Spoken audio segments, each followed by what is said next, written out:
Hey, what's up guys? This is Anthony from Anthony's Customs, and today I want to review for you the Transformers Prime Robots in Disguise, see if I can talk today, Deluxe Class Cliff Jumper. This is the, like I said, Robots in Disguise version, not the first edition. Personally, I prefer this one by a lot. I don't have the other one. I watched a couple of video reviews comparing the two and looked at some picture reviews and all that kind of stuff across the internet. I chose this one. I definitely prefer it over the other one. I'm sure some people are the other way around, but for me this is the way to go, so that's the one I recommend. We're going to talk about his robot mode here, then I'll go ahead and get him transformed, and we'll talk about the vehicle mode afterward. First off, let's talk about the paint. He is molded, well, paint and coloring. He's molded in this red plastic mostly. Then he has a lot of these light gray molded parts and then some of the darker gray molded parts. So we already have three colors right there. We have two different silver paint colors, a lighter one and a darker one. We have the light blue on the headlights, the black for the windows, the black molded plastic for the wheels, the painted wheel centers, which is nice. Some of them don't have that. You can still see the grille from the vehicle mode. That's painted. The lights are painted again. So overall, very nice looking figure. See if I can not say every 5 seconds. The head itself is pretty much perfect. The sculpt is great. Focus, focus, focus. The paint is good. The silver is on there nice and tight. He's got eyes painted in there. The horns are molded, and they're actually a softer material. That way they don't break and they don't hurt anybody, because these are kids' toys after all. But it's overall very, very, very nice figure. He's also one of the better of the bunch, I would say. There are a couple problems, and I'll go over those as we talk about it. Let's talk articulation. The head has a ball joint, but it's mostly just for side-to-side movement. You can kind of cock it from side to side like that, but not so much forward and back, just a little bit. It's mostly for the lateral movement.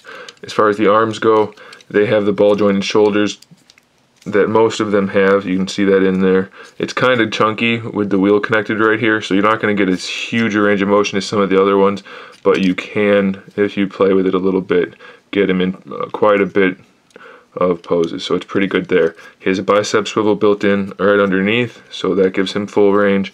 He's got an elbow joint. He's got a dual elbow joint. You can see the rivets there, one there and one there, or I guess steel pegs. So dual elbow joint, and then this piece you can kind of just move around to cover up his elbow from the back side. So decent range of motion from the elbow itself. I would recommend you keep the top one in place and just use the bottom one. It'll kind of work better that way, I think. And then this one really doesn't need to move too much, this back piece. As for the hand, it's on a ball joint, so it's got a little bit extra mobility, so that's kind of nice. You can't rotate it like this, so it's just really going to go like that and like that, but it still gives him a decent range, and it does have a little bit of play side to side, so that's pretty nice. Now my biggest gripe about this guy is the sculpt and the design of his arm. It's pretty hollow back here. It doesn't really snap together so great. I think it would have been much nicer if the window tucked underneath and then it snapped down instead of just kind of folding over on top. To be completely honest, he wasn't in the show as long as I would have liked, so I don't know for sure if that's screen accurate or not, but just strictly as far as the transformation sculpt goes, I would have liked it the other way. It's still not bad, even though his forearms are pretty goofy looking, and they're kind of long compared to his biceps, but it's not bad still. It's still pretty solid. While we're talking about the forearms and hands, he comes with his battle hammer, I think is what the packaging calls it, if I can get it out of his hand.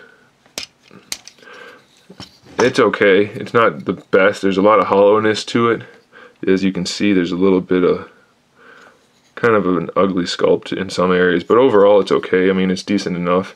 It can be held here, so it looks like a gun. It can be held by the peg, or you can hold it by the hammer as an actual, or by the handle, so it looks like an actual hammer. So that's nice.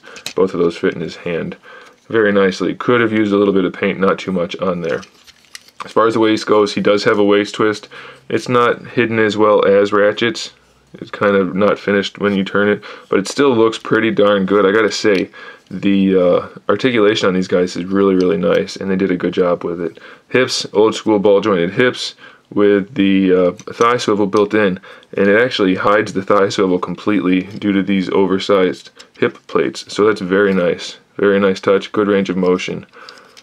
His knees, single jointed knees, Full range though, because of the sculpt and everything, works very well. These pieces don't snap into place that much, so they do kind of flop around if you're not careful. Not really flop, but as you're posing them, you might move them.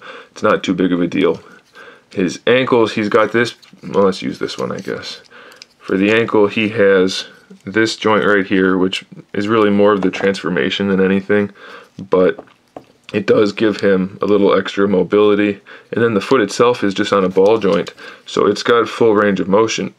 Side to side, ankle rocker, pretty much anything you want to do with his feet you can. And they're relatively large and they're nice and flat, so you can pose him pretty well, and you don't really have to worry about him falling or taking a shelf dive.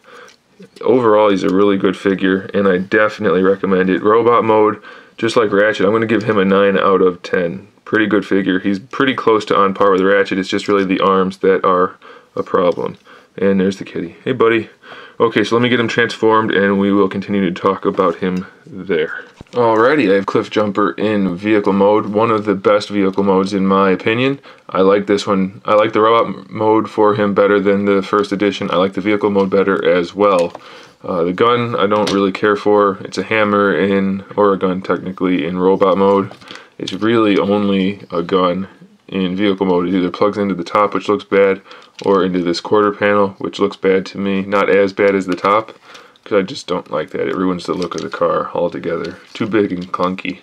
It's okay over here, but I still don't like it, so I would leave that off. He does have painted wheels. He has the exhaust painted right there. He's got the full headlights and grille painted, the little molded colored horns on the front. It's painted a little bit back here. You have the bumper and then the black for the taillights. So it does look nice overall. It rolls nicely, no complaints there. And the problem I have is the clear windshield and windows. It would look so much better if it was tinted. It's not really a problem, it's just something I'd like to mention because it would look better the other way. The wheel actually tucks into the fender, so it looks really nice. It has kind of a Mopar look to it, but the car overall. But it is really nice, and I definitely recommend it. I'm going to give this guy's vehicle mode, considering the fact that the weapon technically belongs on it, only a 9 out of 10. If there was no weapon and these holes were filled, I'd give it a 10. Even though it has the clear windows, it's still a really nice vehicle mode. I don't think I measured it, so I'm going to do it. If I'm doing it again, and I already did, then just ignore one of the measurements. It's 4 3/4. So good size, rolls nice, great vehicle mode. Thanks for watching, guys. Stay tuned for the rest of the videos, and in the meantime, keep collecting.